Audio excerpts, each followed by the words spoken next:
Hello दोस्तों, कैसे हैं आप लोग। दोस्तों आई होप आप सभी अच्छे होंगे, स्वस्थ होंगे, तंदुरुस्त होंगे और अपनी तैयारी मन लगा के कर रहे होंगे।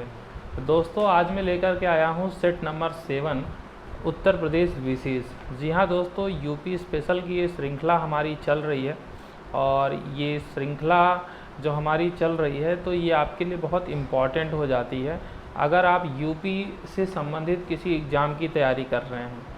जी हाँ दोस्तों, अगर आप यूपी से रिलेटेड किसी एग्ज़ाम की तैयारी कर रहे हैं, मान लीजिए अभी आप अगले 1-2 दिन में पिट देने की तैयारी कर रहे हैं, अगर आपका यूपी SSS पिट देने जा रहे हैं तो भी ये वीडियो आपके लिए बहुत इम्पॉर्टेंट है। इसके अलावा अगर आप आर ओ के लिए प्रिपरेशन कर रहे हैं तो भी आपके लिए बहुत इम्पॉर्टेंट वीडियो होने वाला है। या यूपी SSS के जो अदर एग्ज़ाम है, चाहे आप ऑडिटर का ले लीजिए, ITI इंस्ट्रक्टर का ले लीजिए, ग्राम पंचायत अधिकारी का ले लीजिए, कोई भी एग्ज़ाम अगर आप उठा लीजिए जो कि यूपी SSS आयोग कराता है तो उसके लिए यूपी स्पेशल के जो 20 क्वेश्चंस हैं, यानी जो 20 नंबर है वो बहुत इम्पॉर्टेंट हो जाता है। ठीक है ना। इसके बारे में आप डिटेल हमसे जानते हैं। मैंने आपको बताया है कि जो सिलेबस चेंज हुआ है तो सिलेबस के अकॉर्डिंग अगर आप देखें तो अब पेट के बाद पेट आप देते हैं तो पेट के बाद अगर आप देखें तो पेट 2022 के आधार पर जितने भी मेंस के एग्ज़ाम अब निकले हुए हैं तो जो जिनमें भी सिलेबस में चेंज हुआ है तो नए सिलेबस में 2 चीज़ें ऐड हुई हैं, एक 15 नंबर का कंप्यूटर और दूसरा 20 नंबर का यूपी स्पेशल। ठीक है, तो ये 2 चीज़ें सब में ऐड हैं। तो इसका मतलब ये है कि आपके लिए एक फ़ायदा है कि अगर आप कई फॉर्म भरे हुए हैं तो आपको अलग अलग तैयारी करने की ज़रूरत नहीं है, कुछ चीज़ें आपको कॉमन मिल जाती हैं। ठीक है, तो चलिए बिना समय गंवाए स्टार्ट करते हैं आज का वीडियो और लेते हैं आज का पहला क्वेश्चन और देखते हैं क्या है आज का पहला क्वेश्चन। तो आज का जो पहला क्वेश्चन है वो है, उत्तर प्रदेश के मेरठ मंडल में निम्न में से कौन सा जिला सम्मिलित नहीं है। अब देखिए, क्वेश्चन अगर आपको आता है तो बहुत सरल है, अगर नहीं आता तो फिर आपको लगेगा कि बहुत टफ है। सबसे पहले मैं बात करूंगा मेरठ मंडल की कि मेरठ मंडल में कुछ कितने ज़िले आते हैं। तो दोस्तों अगर बात करें मेरठ मंडल की तो इसमें कुल 6 ज़िले आते हैं। जी हाँ दोस्तों, मेरठ मंडल में कुछ 6 ज़िले आते हैं। ठीक है ना। अब सबसे पहले तो आपको ये पता होना चाहिए कि 6 ज़िले कौन कौन से हैं। तो देखिए, नंबर 1 पे तो मेरठ हो गया, खुद एक तो मेरठ हो गया। दूसरे नंबर पे आता है आपका गाज़ियाबाद। ठीक है, इसी तरीके से अगर बात करें गाज़ियाबाद के बाद बुलंदशहर, ये भी आता है मेरठ मंडल पे। 3 हो गए। चौथे नंबर पे देखिए आता है गौतम बुद्ध नगर। ठीक है ना, गौतम बुद्ध नगर 4 हो गए। उसके अलावा देखिए 5वां है आपका बागपत, बागपत आता है और बागपत के बाद अगला है आपका हापुड़। ठीक है, तो आप यहाँ पे देखिए ये 6 ज़िले मेरठ, गाज़ियाबाद, बुलंदशहर, गौतम बुद्ध नगर, बागपत और हापुड़, तो ये 6 ज़िले आपके मेरठ मंडल में आते हैं। तो अगर आप इसमें देखें तो इसमें आपको अलीगढ़ नहीं मिलेगा। ठीक है ना, तो जो ये अलीगढ़ है यही ऑप्शन सही होगा, मतलब अलीगढ़ मेरठ मंडल में नहीं आता है। तो दोस्तों मेरठ मंडल के अलावा अगर हम बात करें, एक तो मेरठ मंडल हो गया। ठीक है ना, थोड़ा सा मैं कलर चेंज कर लेता हूँ जिससे कि जो अलग चीज़ें आपको बताऊँ तो आपको समझ में आए। एक तो देखिए मेरठ मंडल हो गया। मेरठ मंडल के अलावा अगर मैं कहूँ कि लखनऊ मंडल ले लीजिए और कानपुर मंडल ले लीजिए। ठीक है, कानपुर थोड़ा सही नहीं लिखा है थी, एक सेकेंड। लखनऊ ले लीजिए और कानपुर ले लीजिए।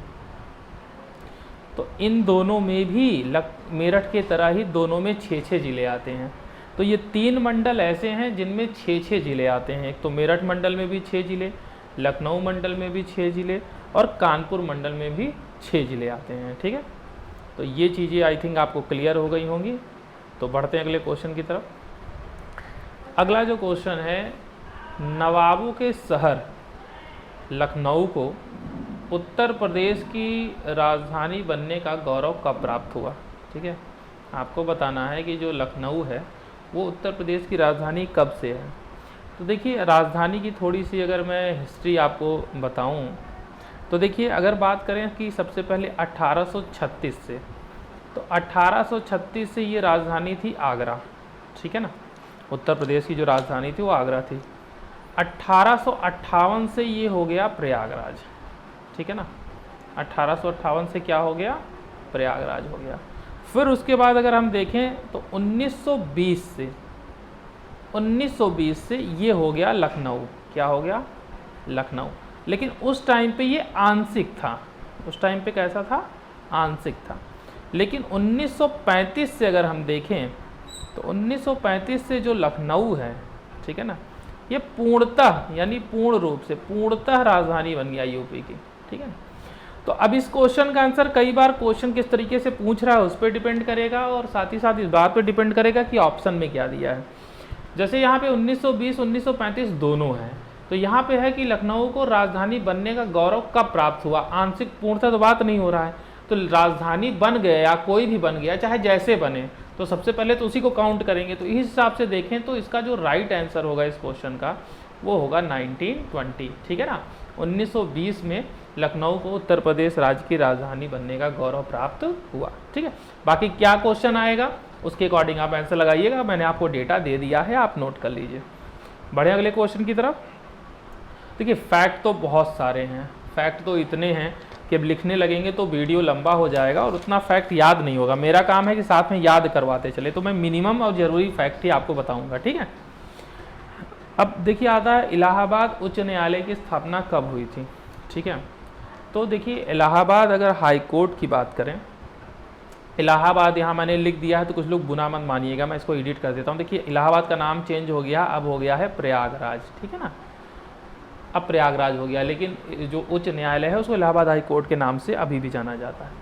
तो मेन हाई कोर्ट तो इलाहाबाद में है, लेकिन इसकी एक खंडपीठ है। खंडपीठ कहाँ है, तो खंडपीठ है लखनऊ में, ठीक है ना। इसकी जो एक बेंच है, तो इसकी एक बेंच कहाँ पे है, तो इसकी एक बेंच लखनऊ में है, ठीक है। प्रयागराज में जो हाई कोर्ट बना इसकी स्थापना हुई थी 17 मार्च 1866 ईस्वी को, ठीक है। और जब 17 मार्च 1866 को स्थापना हुई, और इसके जो सबसे पहले चीफ जस्टिस थे वो कौन थे, न्यायमूर्ति वाल्टर मोर्गन जी थे, ये भी आप जान लीजिए। ये थे 1866 से लेकर के 1871 तक, ठीक है ना। तो वाल्टर मोर्गन जी पहले चीफ जस्टिस बने थे इलाहाबाद हाई कोर्ट के, ठीक है ना। इसके अलावा अगर हम प्रेजेंट की बात करें कि अभी प्रेजेंट में कौन है चीफ जस्टिस, ठीक है ना, तो अभी प्रेजेंट में है न्यायमूर्ति प्रीतिनकर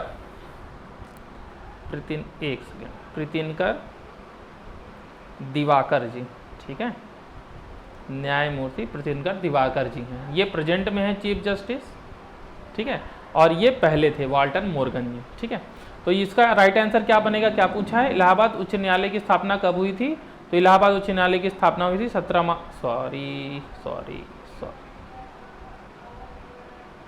ये तो पूरा ही रेज हो गया, चलिए मैं फिर से चेंज कर देता हूँ। मैंने लिखा था 17 मार्च 1866 ईस्वी, तो कब हुई थी स्थापना, तो ये हुआ था 1866 में, तो राइट आंसर हो जाएगा 1866। बढ़ सकते हैं अगले क्वेश्चन की तरफ, चलिए। क्वेश्चन नंबर 4 है 1844 ईस्वी में उत्तर प्रदेश के पहले केंद्रीय कारागार की स्थापना कहाँ पर की गई। देखिए सबसे पहले तो आप मुझे ये बताइए कि उत्तर प्रदेश में कुल कितने केंद्रीय कारागार हैं, इनकी संख्या आप मुझे बताइए, ठीक है। देखिए कमेंट में आप लिख दीजिए, मैं देख रहा हूँ। देखिए उत्तर प्रदेश में कुल 6 केंद्रीय कारागार हैं, ठीक है ना। कितने हैं, 6 हैं। तो अब ये 6 कहाँ कहाँ पे हैं, देखिए एक है आपका बरेली में, ठीक है, बरेली में है। एक कहाँ पे है आपका, एक है आगरा में, उसके बाद एक वाराणसी में है। कहाँ पे है दोस्तों, वाराणसी में भी है। उसके अलावा एक नैनी में है, ठीक है। कितने हो गए, बरेली, आगरा, वाराणसी, नैनी, 4 हो गए। इसके अलावा एक इटावा में है, सॉरी इसको थोड़ा सही से लिख देता हूँ, एक है इटावा में और एक है फतेहगढ़ में, ठीक है ना। कहाँ है, फतेह। तो देखिए 6 हो गए, बरेली, आगरा, वाराणसी, नैनी, इटावा और फतेहगढ़। इसमें अगर हम बात करें तो जो आगरा वाला है, यानी ये जो आगरा का कारागार है, ये सबसे पहले बना था उत्तर प्रदेश में, ये बना था 1844 में, ठीक है ना। अब देखिए एक चीज़ तो 3 फैक्ट आपको ये मिल गए। पहला फैक्ट मिला कि कुल केंद्रीय कारागार कितने हैं, तो 6 हैं। कहाँ कहाँ, बरेली, आगरा, वाराणसी, नैनी, इटावा और फतेहगढ़, ठीक है ना। अब एक बात ये मैं आपको बताना चाहता हूँ कि अगर आपसे क्वेश्चन ये पूछ लिया जाए, एक मिनट थोड़ा मैं कलर चेंज कर लूँ पेन का, जिससे कि आपको ये एक्स्ट्रा पॉइंट याद रहें, नहीं तो मिक्स हो जाएगा। चलिए अब मैं आपसे ये कहना चाहता हूँ कि अगर मैं आपसे पूछूं कि उत्तर प्रदेश में जिला कारागारों की कुल संख्या कितनी है, जिला कारागारों की कुल संख्या बताइए मुझे, जिला कारागारों की कुल संख्या कुछ कितनी है बताइए कमेंट में, मैं देख रहा हूँ, जल्दी लिखिए। तो ये कितनी है बताइए, तो ये आपको लिखनी है, अगर ये आ जाए कुल संख्या तो ये आपको याद रखनी है 62। तो उत्तर प्रदेश में जिला कारागारों की संख्या है 62, ठीक है। और एक चीज़ आपको और देख लेना है, संपूर्णानंद, ठीक है, अगर मैं आपसे कहूँ कि संपूर्णानंद कारागार प्रशिक्षण संस्थान, संपूर्णानंद कारागार प्रशिक्षण संस्थान ये कहाँ पे है बताइए कमेंट में। तो ये आपको कहाँ पे देखने को मिलता है, ये देखने को मिलता है नवाबों के शहर लखनऊ में। कहाँ? लखनऊ में। कब बना था? 1940 ईस्वी में, ठीक है ना। कब बना था? तो 1940 ईस्वी में बना था। और कहाँ देखने को मिलता है? लखनऊ में, ठीक है ना। तो ये कुछ फैक्ट्स हैं, इनको भी आप याद रखिएगा। अगले क्वेश्चन की तरफ बढ़ सकते हैं, चलिए बढ़ते हैं। एक सेकंड, चलिए क्वेश्चन नंबर 5 पे आ गए। उत्तर प्रदेश राज्य पिछड़ा वर्ग आयोग का गठन कब किया गया था? कई बार एग्जाम में आया है, ठीक है, आरोग्य एग्जाम में आया है, तमाम छोटे एग्जाम में भी आया है। तो देखिए, उत्तर प्रदेश राज्य पिछड़ा वर्ग आयोग का जो गठन किया गया था वो किया गया था 9 मार्च 1993 को, ठीक है। तो इसका जो राइट आंसर बनेगा वो तो हो जाएगा 9 मार्च 1993। लेकिन इसके अलावा कुछ और भी चीज़ें हैं जो आपको जाननी चाहिए। क्या? कि 1995 से पहले, 1995 से पहले जो इस वर्ग के लिए कल्याण कार्यक्रमों का संचालन हुआ करता था, तो ये हुआ करता था समाज कल्याण विभाग द्वारा। किसके जरिए हुआ करता था? समाज कल्याण विभाग द्वारा हुआ करता था, ठीक है ना। लेकिन 2 सितंबर 1995 को, ठीक है, 2 सितंबर, ध्यान से नोट करिएगा डेट, कि 2 सितंबर 1995 को उत्तर प्रदेश पिछड़ा वर्ग कल्याण विभाग से एक नया विभाग बनाया गया। क्या नाम दिया गया? नाम दिया गया उत्तर प्रदेश पिछड़ा वर्ग कल्याण। एग्जाम में सारे पॉइंट्स आ सकते हैं, ये सब आप नोट कर रहिएगा, ठीक है ना। देखिए, 1995 तक तो समाज कल्याण विभाग था, देखता था, लेकिन 2 सितंबर 1995 को उत्तर प्रदेश पिछड़ा वर्ग कल्याण विभाग की स्थापना की गई। एक अलग से नया विभाग बना दिया गया और वो इस सब सारी चीज़ों को देखने लगा, ठीक है ना। और यहीं से आपको देखिए, कोई कंट्रोवर्सी मैं क्रिएट नहीं करना चाहता, लेकिन मंडल कमीशन का जो आयोग बना था, मंडल कमीशन, आपको याद होगा, तो उस समय क्या हुआ था कि 54% जो जनसंख्या है वो पिछड़े वर्ग के लोगों की है, ठीक है, जिनको आप ओबीसी वगैरह बोलते हैं। और इनको 27% का आरक्षण मिला हुआ है सरकारी सेवाओं में, विश्वविद्यालयों में, स्कूल कॉलेजों में। तो ये चीज़ इनको मिली हुई है, ये भी आप जानते रहिए साथ में, ठीक है। एग्जाम में कई प्रकार से क्वेश्चन को घुमा करके पूछ लिया जाता है, ठीक है ना। और एक चीज़ अगर आप फैक्ट और याद करना चाहें तो लिख लें, क्या? कि उत्तर प्रदेश पिछड़ा वर्ग, ओबीसी लिख देता हूँ, पिछड़ा वर्ग वित्त निगम, फाइनेंस कॉरपोरेशन वित्त निगम, ठीक है ना, इसकी स्थापना कब हुई थी? तो इसकी स्थापना हुई थी सितंबर 1989 ईस्वी में, ठीक है। पूछ ले, उत्तर प्रदेश पिछड़ा वर्ग वित्त विकास निगम, वित्त विकास निगम है, ठीक है, सॉरी मैं यहाँ पे छोड़ दिया, वित्त विकास निगम की स्थापना कब हुई थी? तो सितंबर 1989 में हुई थी। ये एक चैनलाइजिंग एजेंसी का काम करती है। किस रूप में काम करती है? चैनलाइजिंग एजेंसी का काम करती है। किसके लिए? राष्ट्रीय पिछड़ा वर्ग, राष्ट्रीय पिछड़ा वर्ग वित्त विकास निगम के लिए, वित्त विकास निगम, ठीक है ना। तो राष्ट्रीय पिछड़ा वर्ग वित्त विकास निगम के लिए ये एक चैनलाइजिंग एजेंसी का काम करती है। कौन? उत्तर प्रदेश पिछड़ा वर्ग वित्त विकास निगम, ठीक है ना। वो हटा देते हैं, एक से इसको आप केवल करें BC बैकवर्ड क्लास, पिछड़ा वर्ग केवल लिखा है ना, अन्य पिछड़ा वर्ग तो लिखा नहीं है, BC, ठीक है ना। तो उत्तर प्रदेश पिछड़ा वर्ग वित्त विकास निगम सितंबर 1989 में, और ये एक चैनलाइजिंग एजेंसी है राष्ट्रीय पिछड़ा वर्ग वित्त विकास निगम के लिए, ठीक है। बाकी ये जो क्वेश्चन था कि उत्तर प्रदेश राज्य पिछड़ा वर्ग आयोग का गठन कब किया गया, तो कब किया गया था, 9 मार्च 1993 को किया गया था। क्लियर है दोस्तों, आगे बढ़ सकते हैं। चलिए अगले क्वेश्चन की तरफ बढ़ते हैं और लेते हैं क्वेश्चन नंबर 6। उत्तर प्रदेश का निम्न में से कौन सा जिला नेपाल के साथ सीमा साझा नहीं करता है। कई बार क्वेश्चन पूछा जाता है, अलग अलग तरीके से पूछा जाता है, ठीक है ना। तो आपको ये बताना है कि नेपाल के साथ सीमा साझा कौन नहीं करता है। देखिए 7 जिले हैं, ठीक है ना, 7 डिस्ट्रिक्ट हैं, इनको आपको याद रखना है, ठीक है। ये जो 7 जिले हैं वो नेपाल के साथ सीमा बनाते हैं। अच्छा, एक बार मैं आपको एक मैप दिखाना चाहता हूँ, एक मैप देख लीजिए, उसके बाद देखिए ये मैप देख लीजिए आप। सबसे पहले आप ये देख लीजिए, मैं यहाँ पे बना देता हूँ अगर आपको दिख रहा हो। ये देखिए, ये बाउंड्री है, दिख रहा होगा आपको, ये देखिए, ये देखिए, ये नेपाल की बाउंड्री आपको दिख रही होगी। तो अब यहाँ देखिए, सबसे पहले आपको अगर पूरब से चलें, ईस्ट टू वेस्ट, यहाँ पे लिख देता हूँ क्योंकि क्रम बहुत बार पूछता है। ईस्ट टू वेस्ट यानी पूरब से हम चल रहे हैं किधर, पश्चिम की तरफ, ठीक है। तो देखिए सबसे पहले आपको कौन मिल रहा है, सबसे पहले आपको मिलेगा यहाँ पे महाराजगंज, फिर देखिए सिद्धार्थनगर, फिर देखिए बलरामपुर, फिर कौन है यहाँ पे, एक सेकेंड, श्रावस्ती है, ये मिटाना, ये देखिए श्रावस्ती दिखा आपको, फिर उसके बाद बहराइच, फिर लखीमपुर, फिर पीलीभीत। तो इसी क्रम में हम इसको लिख देते हैं। सबसे पहले महाराजगंज, फिर कौन था, सिद्धार्थनगर, फिर कौन था, फिर उसके बाद था बलरामपुर, इसको पूरा कर दें क्या, महाराजगंज, ठीक है, 3 हो गए। फिर उसके बलरामपुर के बाद देखिए किसका नंबर आता है, श्रावस्ती का,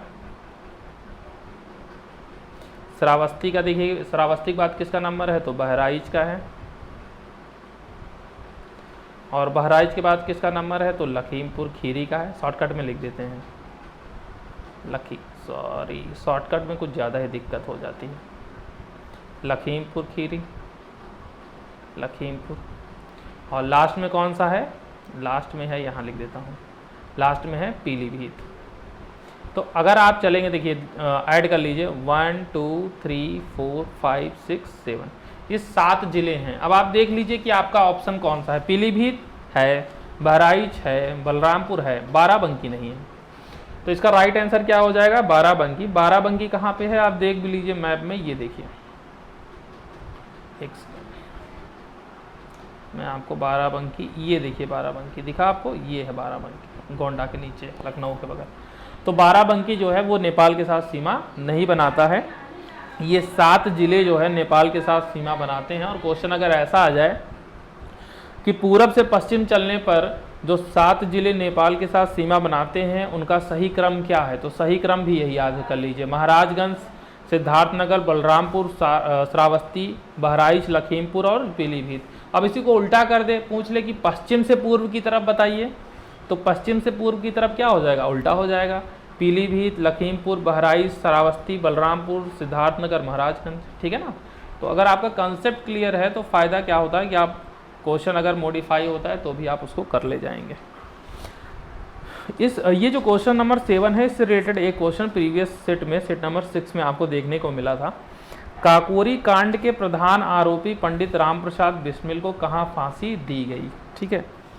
अब देखिए काकोरी कांड यहाँ पे लिखा गया है, तो काकोरी कांड का नाम चेंज करके अब उसको क्या कर दिया गया है, उसको कर दिया गया है, एक सेकेंड मैं बता देता हूँ, एक मिनट, थोड़ा सा टेक्निकल ग्लिच, हाँ आ गया। काकोरी ट्रेन एक्शन क्या बोलते हैं, काकोरी कांड की जगह उसको अब ट्रेन एक्शन बोल दिया गया है ना, तो आप भी उसको ट्रेन एक्शन बोल सकते हैं, कोई दिक्कत नहीं। अब देखिए ये घटना, सबसे पहले तो मुझे आप ये बताइए, पिछला आपने अगर सेट सॉल्व किया है, घटना कब हुई थी, मैंने उसमें बताया था, ये हुई थी 9 अगस्त 1925 को। 9 अगस्त 1925 को ये घटना का अंजाम किसने दिया था, हिंदुस्तान रिपब्लिकन एसोसिएशन, जिसमें चंद्रशेखर आज़ाद, राम प्रसाद बिस्मिल, भगत सिंह, ये लोग शामिल थे।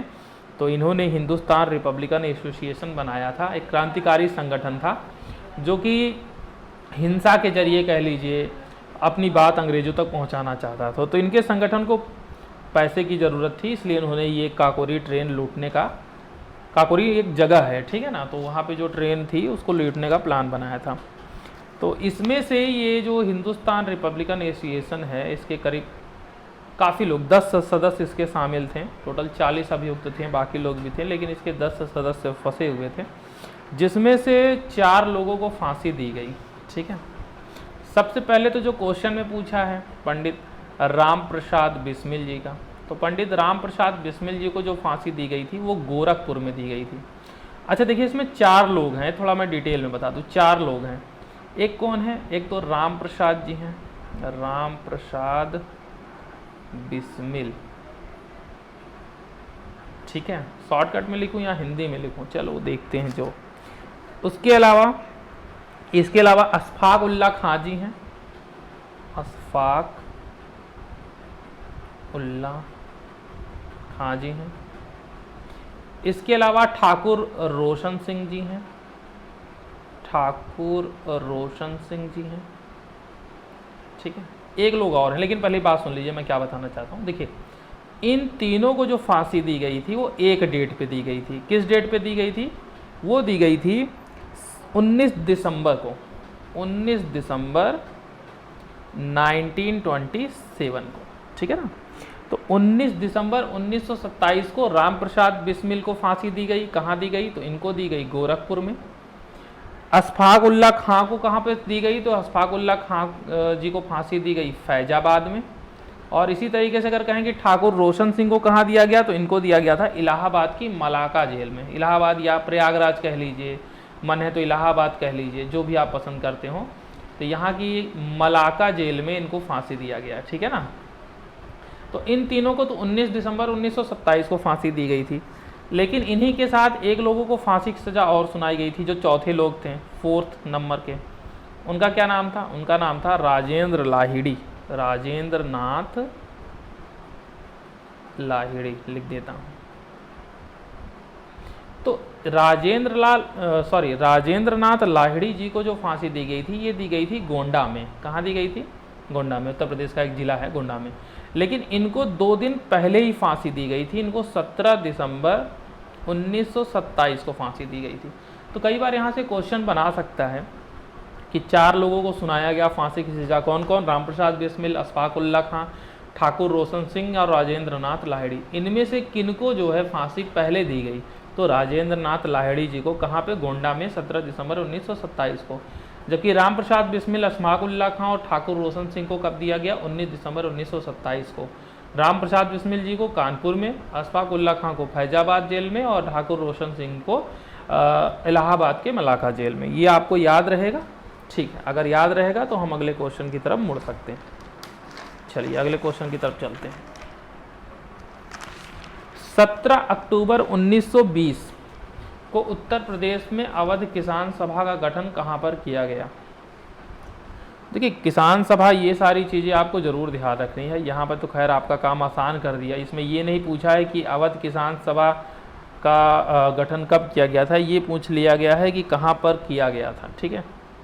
तो अगर हम बात करें कि अवध किसान सभा, ठीक है, AKS, तो अवध किसान सभा की स्थापना 17 अक्टूबर 1920 को हुई थी प्रतापगढ़ जिले में। कहाँ पे हुई थी? प्रतापगढ़, ठीक है ना, उत्तर प्रदेश के प्रतापगढ़ जिले में हुई थी, क्योंकि इनका जो मुख्य केंद्र था वो भी प्रतापगढ़ ही था। और इसकी स्थापना की किसने थी? ये की थी बाबा रामचंद्र जी ने। किसने किया था? एक सेकंड, थोड़ा पीछे से लिखता हूँ। बाबा रामचंद्र जी ने किया था, ठीक है। ये कौन थे? तो ये महाराष्ट्र के एक ब्राह्मण थे, ठीक है, महाराष्ट्र के एक ब्राह्मण थे बाबा रामचंद्र जी, ठीक है ना। इसके अलावा ये जो अवध किसान सभा थी, इसके अलावा भी कई लोगों का योगदान था। जैसे गौरी शंकर मिश्र जी का काफ़ी योगदान था, ठीक है ना। जवाहरलाल नेहरू जी का काफ़ी योगदान था इसमें, अवध किसान सभा में। इसके अलावा बात करें तो माता बदल पांडे जी का काफ़ी बड़ा योगदान था। इसके अलावा बात करें तो देव नारायण पांडे जी का काफ़ी बड़ा योगदान था, ठीक है ना। केदार पांडे जी का भी काफ़ी योगदान था इसमें। तो ऐसा नहीं कोई संगठन बनता है तो कई लोगों का उसमें योगदान होता है, लेकिन अगर संस्थापक की बात की जाएगी तो संस्थापक में आप लिखेंगे बाबा रामचंद्र जी, जो कि महाराष्ट्र के एक ब्राह्मण थे। प्रतापगढ़ मुख्य केंद्र था, प्रतापगढ़ में ही स्थापना की गई थी अवध किसान सभा की 1920 17 अक्टूबर को। और इसमें अगर अन्य लोगों के नाम अभी आप याद रखें कौन कौन शामिल था, गौरी शंकर मिश्र जी, जवाहरलाल नेहरू जी, माता बदल पांडे जी, देवनारायण पांडे जी और केदार पांडे जी। ये चीज़ें आपको याद रहेंगी। अगर याद रहेंगी तो हम आगे मूव ऑन कर सकते हैं। अगले क्वेश्चन की तरफ बढ़ते हैं। 1861 ईस्वी में उत्तर प्रदेश के आगरा में राधा स्वामी सत्संग की स्थापना किसने की थी, ठीक है ना। तो देखिए 1861 में आगरा में राधा स्वामी सत्संग की स्थापना की थी शिव दयाल साहब ने, ठीक है। ये ऑप्शन आप टिक कर लीजिए किसने की थी, तो शिव दयाल साहब ने की थी। एक इसमें है स्वामी श्रद्धानंद, ठीक है ना। और एक अगर इन्हीं के साथ मैं एक नाम लिखना चाहूँ तो एक नाम आप अगर याद कर सकें, मुंशी राम लेख राम, ठीक है, मुंशी राम लेख राम। क्यों? क्योंकि मैंने क्यों लिखवाया कि इन दोनों ने हरिद्वार में, कहाँ पे दोस्तों, हरिद्वार में एक संस्था बनाई थी जिसका नाम था गुरुकुल कांगड़ी, गुरुकुल कांगड़ी। तो ये चीज़ याद रखिएगा कि स्वामी श्रद्धानंद और मुंशी राम लेखराम इन दोनों ने मिलकर हरिद्वार में गुरुकुल कांगड़ी नाम की एक संस्था स्थापित की थी, ठीक है। आगे बढ़ सकते हैं, चलिए अगले क्वेश्चन की तरफ बढ़ते हैं। बाकी गौरी शंकर मिश्रा का मैंने बता ही दिया, अवध किसान सभा में योगदान था। बाबा रामचंद्र का मैंने आपको बता ही दिया। अवध के स्वतंत्र शासकों की कड़ी का अंतिम शासक कौन था। देखिए अवध में अगर बात करें तो उत्तर प्रदेश के जिले सम्मिलित थे, कुछ बिहार के भी जिले इसमें सम्मिलित थे। तो ये जो आपका अवध प्रांत था ना, ये मुगल शासकों के अधीन था, मुगल शासकों के अंतर्गत आता था। लेकिन आपको पता होगा कि 18वीं शताब्दी में मुगल शासन जैसे जैसे कमज़ोर होने लगा, तो उसकी मुगल शासन की कमजोरी का फ़ायदा उठा करके 1722 में जो अवध का सूबेदार था, तो उस समय अवध का सूबेदार था सआदत खां, ठीक है, सआदत खां, ठीक है, सआदत खां। तो इस समय अवध का सूबेदार था सआदत खां, इसका पूरा नाम था सआदत खां बुरहान उल मुल्क, ठीक है। तो इसने क्या किया, इसने एक स्वतंत्र राज्य की स्थापना कर दी, ठीक है ना, स्वतंत्र राज्य की स्थापना कर दी। जाहिर सी बात है कि जब कोई साम्राज्य कमज़ोर होता है तो उसको लूटने के लिए सभी, तो ये वहाँ के सूबेदार थे, सर्वे सूबेदार नियुक्त किया गया था। तो देखें कि अब मुगल साम्राज्य कमज़ोर है, कोई कुछ कर पाएगा नहीं, तो इन्होंने कहा कि अब जो है हम स्वतंत्र राज्य हैं। फिर इनके सआदत खां तो इसके फाउंडर हो गए। इसके बाद इनके दामाद कह लीजिए या भतीजा कह लीजिए, क्योंकि दोनों था, दामाद भी था और भतीजा भी था। कौन? उसका नाम था सफदर जंग, सफदर जंग। तो उसके बाद सफदर जंग जो है गद्दी पे बैठा। सफदर जंग के बाद अगर हम बात करें तो सुजाउद्दौला, कौन? सुजाउद्दौला। सफदर जंग के बाद सुजाउद्दौला का नंबर आता है, और सुजाउद्दौला के बाद नंबर आता है आसफुद्दौला। किसका नंबर आता है? आसफुद्दौला।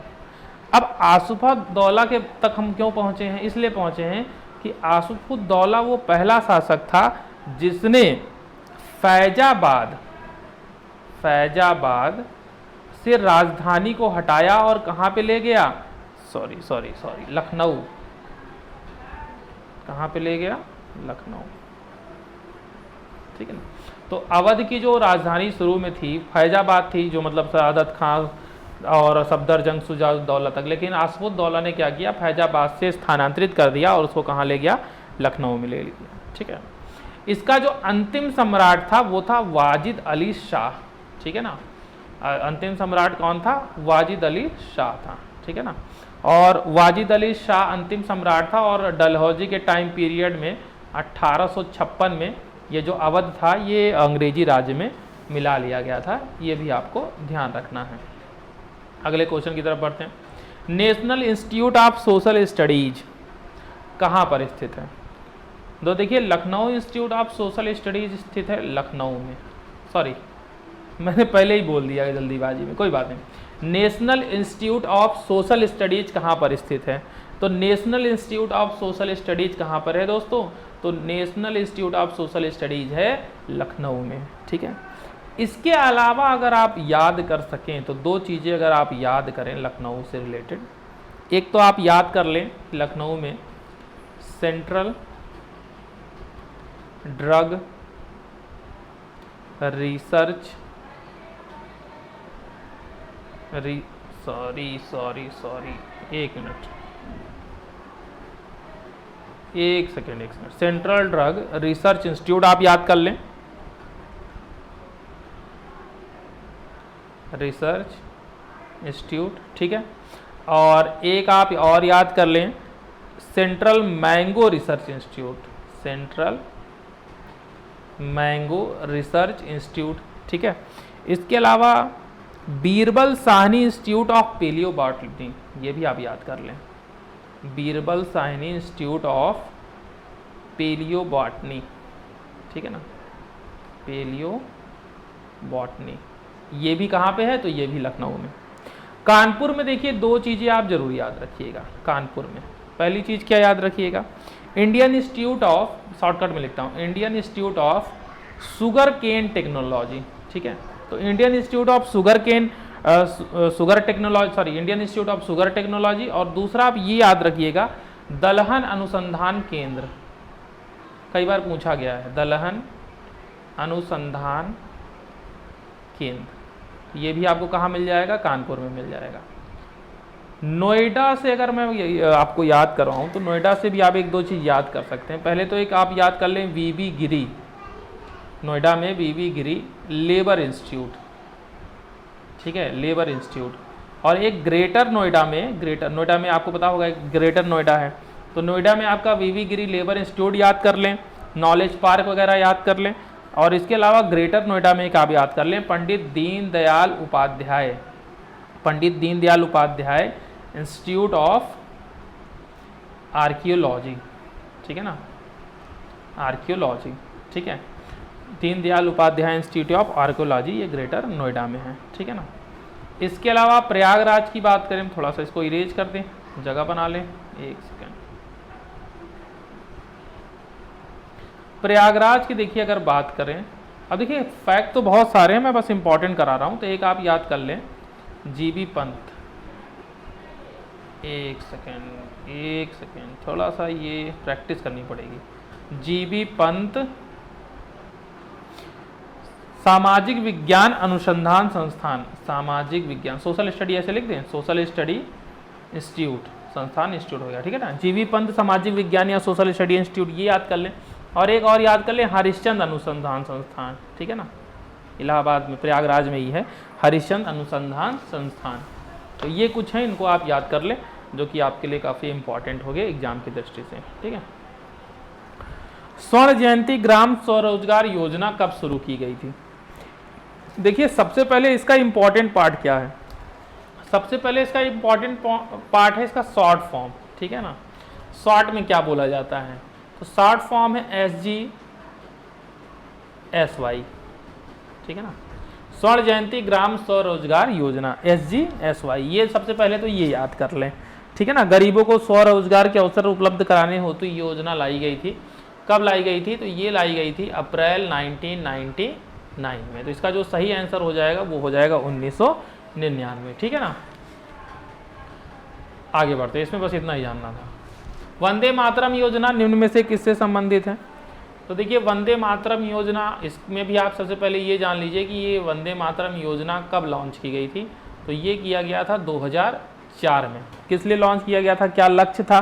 तो लक्ष्य था मातृ मृत्यु दर को कम करना, ठीक है ना। इसका मतलब ये किससे रिलेटेड हो गया? ये स्वास्थ्य से रिलेटेड हो गया।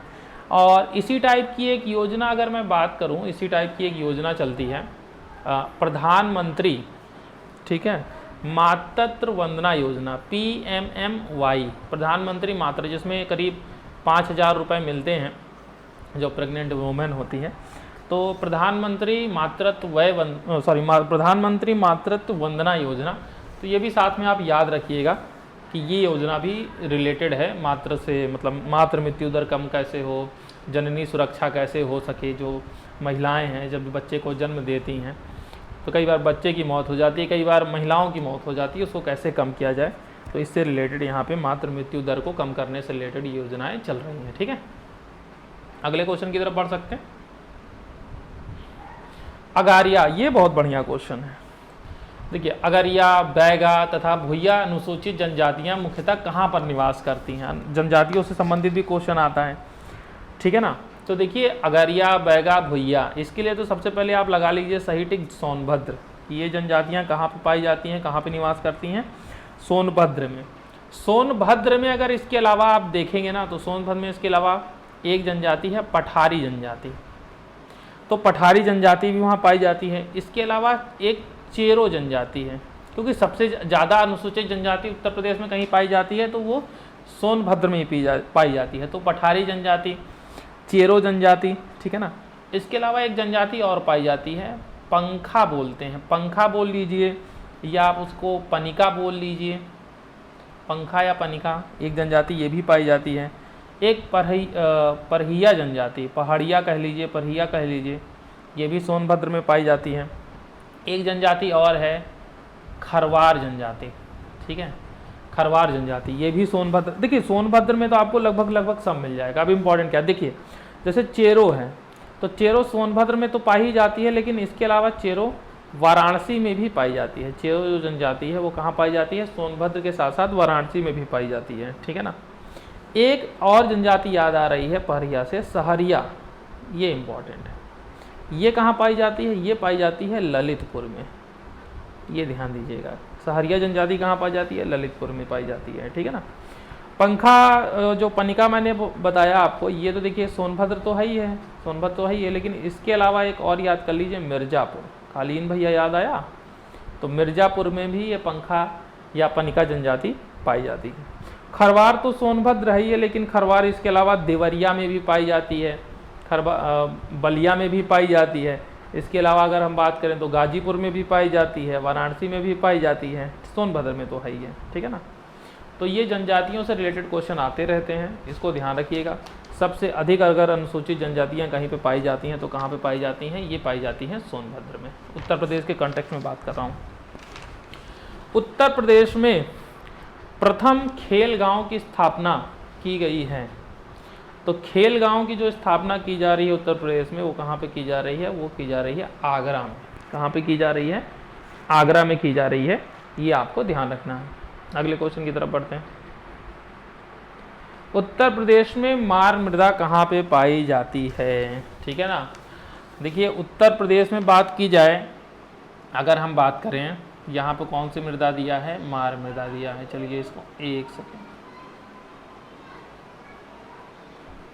हाँ, मार मृदा की बात कर लीजिए, या फिर आप जो है लाल मृदा की बात कर लीजिए, या फिर आप बात कर लीजिए जिसे हम परवा या पड़वा मृदा भी बोलते हैं, इसकी बात कर लीजिए, या फिर आप बात कर लीजिए राकर मृदा की, राकर बोल दीजिए या फिर राकड़ बोल दीजिए, दोनों। जैसे यहाँ पे मार को माड़ मृदा भी बोलते हैं, ठीक है ना, तो र और ला का थोड़ा सा चलेगा।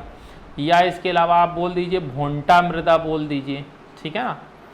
तो ये सारी जो मृदाएं हैं, ये सारी जो मृदाएं हैं, इनका जो एरिया है, उस क्षेत्र है, उसको हम बोलते हैं बुंदेलखंड। ये कहाँ पे पाया जाता है? बुंदेलखंड क्षेत्र में, ठीक है ना। और बुंदेलखंड क्षेत्र में कौन आता है? तो ये आता है झांसी। कौन आता है? झांसी आता है बुंदेलखंड एरिया में। तो जो मार मृदा कहाँ पाई जाती है? सही ऑप्शन क्या हो जाएगा? सही ऑप्शन हो जाएगा झांसी। अगले क्वेश्चन की तरफ बढ़ सकते हैं।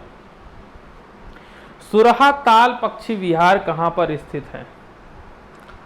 देखिए सुरहा ताल पक्षी विहार की अगर हम बात करें तो सुरहा ताल जो पक्षी विहार है वो बलिया में है। कहाँ पे है दोस्तों? बलिया में है। इसके अलावा देखिए दो पक्षी विहार और आप याद कर लीजिए, आपके लिए इम्पॉर्टेंट रहेगा। एक तो देखिए आप याद कर लीजिए राष्ट्रीय चंबल वन्यजीव विहार, जो कि आगरा में है। राष्ट्रीय चंबल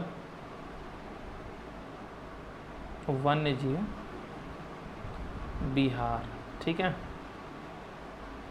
एक तो ये याद कर लीजिए, एक आप और याद कर लीजिए, सूर सरोवर जो सबसे इम्पोर्टेंट है, सूर सरोवर आगरा में, सूर सरोवर पश्चिम बिहार। तो ये दो इस क्वेश्चन के साथ आप और याद कर लीजिए, बाकी जैसे जैसे आगे क्वेश्चन आएंगे तो हम बताएंगे। तो दो आप याद करिए। तो सुरहाताल कहाँ पे है? ये बलिया में है। इसके अलावा राष्ट्रीय चंबल वन्यजीव विहार आगरा में और सूर सरोवर पश्चिम बिहार आगरा में। तो सूर सरोवर इसमें ज़्यादा इंपॉर्टेंट है, इसको जरूर याद रखिएगा। अगले क्वेश्चन की तरफ बढ़ सकते हैं। उत्तर प्रदेश राज्य पर्यटन विकास निगम की स्थापना कब की गई थी? विकास निगम लिमिटेड की स्थापना कब की गई थी? ठीक है, ये भी क्वेश्चन कई बार आ गया हुआ है। देखिए, जो उत्तर प्रदेश राज्य पर्यटन विकास निगम की जहाँ तक बात है तो इसकी स्थापना की गई थी 1974 में। ठीक है ना, कब की गई थी? 1974 में। लेकिन अगर आपसे मैं पूछूं कि पर्यटन संबंधी शिक्षण प्रशिक्षण हेतु माननीय काशीराम पर्यटन संस्थान ये कहाँ पे है? बताइए, माननीय काशीराम पर्यटन संस्थान ये कहाँ पे है? तो ये है चिन्हट लखनऊ में। याद कर लीजिए, कहाँ पे है? चिन्हट लखनऊ में। ठीक है ना, इम्पॉर्टेंट है, आ सकता है। इसके अलावा आपसे अगर मैं क्वेश्चन पूछूं कि जो यूनेस्को की लिस्ट है, यूनेस्को की लिस्ट है, कौन सी लिस्ट की बात कर रहा हूँ? विश्व धरोहर सूची। ये जो सूची है या लिस्ट है, इसमें मूर्त विरासत की अगर मैं बात करूं तो मूर्त विरासत श्रेणी में उत्तर प्रदेश के कितने लोग आएंगे? मूर्त धरोहर कह लीजिए, मूर्त विरासत कह लीजिए, तो कितने लोग आएंगे? तो इसमें देखिए 3 लोग आएंगे। एक तो आपका आएगा ताजमहल, दूसरा कौन है? आगरा फोर्ट, आगरा का किला है, और तीसरा कौन है? फतेहपुर सीकरी। ठीक है ना, जिसमें से अगर बात करें ताजमहल और आगरा फोर्ट की तो इनको 1983 में लिया गया था इस सूची में, और अगर बात करें हम फतेहपुर सीकरी को तो इनको लिया गया था 1986 में। तो ये चीज़ें आपको ध्यान रखनी है। ताजमहल 1983 में, आगरा किला और ताजमहल 1983 में यूनेस्को के विश्व धरोहर सूची में, मूर्त धरोहर सूची में ये आते हैं, और 1986 में फतेहपुर सीकरी। तो 3 हैं यूपी से, ये आपको ध्यान रखना है। अगले क्वेश्चन की तरफ बढ़ सकते हैं। बिल्कुल, क्वेश्चन नंबर 19, उत्तर प्रदेश के किस जनपद में राष्ट्रीय विधि विश्वविद्यालय की स्थापना की जा रही है?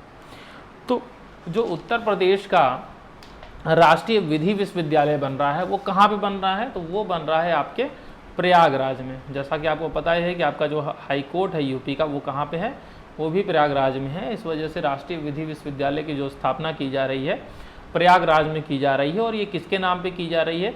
तो ये हमारे देश के पहले राष्ट्रपति डॉक्टर राजेंद्र प्रसाद जी के नाम पे की जा रही है। ठीक है ना, किसके नाम पे? डॉक्टर राजेंद्र प्रसाद। ठीक है, हमारे जो देश के प्रथम राष्ट्रपति थे डॉक्टर राजेंद्र प्रसाद, तो उनके नाम पे ये विधि विश्वविद्यालय बनने जा रहा है। ठीक है, अगले क्वेश्चन की तरफ बढ़ सकते हैं। चलिए आज का लास्ट क्वेश्चन है, उत्तर प्रदेश का सर्वाधिक क्षेत्रफल वाला जिला कौन सा है? ठीक है, उत्तर प्रदेश का सर्वाधिक क्षेत्रफल वाला जिला, अगर उत्तर प्रदेश का तो टोटल क्षेत्रफल पूछे तो करीब 2.4 लाख वर्ग किलोमीटर के आसपास है। उत्तर प्रदेश में जो लखीमपुर खीरी जिला है ये सर्वाधिक क्षेत्रफल वाला जिला है। ठीक है ना, तो इसके अलावा एक चीज़ और मेरे दिमाग में क्वेश्चन आ रहा है, अगर मैं बात पूछूं आपसे कि उत्तर प्रदेश का वो कौन सा जिला है जिसमें सबसे ज़्यादा विधानसभा सीटें हैं? अचानक से ऐसे ही आ गया, तो आप बता दीजिए। विधानसभा सीटों वाला सर्वाधिक विधानसभा सीटों वाला जिला, तो ये कौन सा है? ये है प्रयागराज। कितने आते हैं? 12 विधानसभा इसमें आते हैं। ठीक है, तो दोस्तों ये थे आपके मोस्ट इम्पॉर्टेंट 20 क्वेश्चंस जो कि आपके एग्जाम के लिए बहुत इंपॉर्टेंट है। पिट का एग्जाम देने जा रहे हैं तो भी इस वीडियो को देख के जाएं। इसके अलावा यूपी से रिलेटेड किसी भी एग्जाम की तैयारी करते हैं तो इस वीडियो को ज़रूर देखें। वीडियो को लाइक ज़रूर कर दें, और चैनल पे अगर नए हैं तो चैनल को सब्सक्राइब कर दें, और वीडियो को ज़्यादा से ज़्यादा लोगों तक शेयर करें, और उन्हें बताएं कि यहाँ पर बहुत अच्छी तैयारी आपकी कराई जा रही है जो कि स्टार्ट हुआ है। तो शुरू से ही आप हमसे जुड़ें जिससे कि आपकी तैयारी बेहतर नहीं बेहतरीन हो। ठीक है, बाकी हमारी शुभकामनाएँ आपके साथ हैं। मिलते हैं अगले वीडियो में, तब तक के लिए